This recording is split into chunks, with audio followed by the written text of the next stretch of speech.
Passport বা ID card তার ব্যক্তি সম্পত্তি এটা অন্যভাবে দেওয়া যাবে না। যদি এরকম কেউ আপনার কাছে আসে, যদি সংগঠন 999 পুলিশ টেলিফোন, যে কোনো মোবাইল 999 টেলিফোন করবেন, পুলিশ চলে আসবে, তাকে গ্রেপ্তার করবে। আর সঙ্গে তখন চলে গেল, সঙ্গে জানাবেন, ইউনিয়ন সাহেব পুলিশকে জানাবেন, তাদেরকে গ্রেপ্তার করতে হবে, ব্যবস্থা করতে। তারা অপরাধ করতেছে, এটা যে অপরাধ। আমরা নির্বাচন চাই সুষ্ঠু।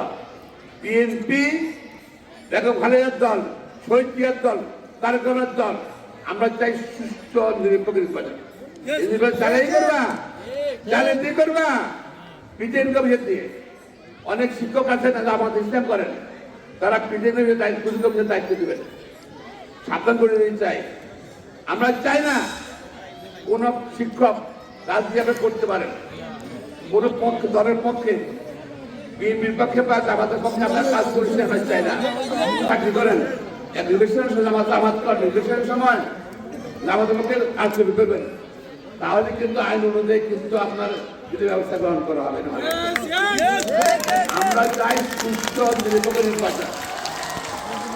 আজকে 20 বছর ভোট দিতে পারে মানুষ, মানে ভোটাধিকার আপনার করতে পারেন 20 বছর পর্যন্ত। দীর্ঘদিন পরে এই ভোটে কাউকে কোনো কাজ শুরু করতে দেওয়া হবে,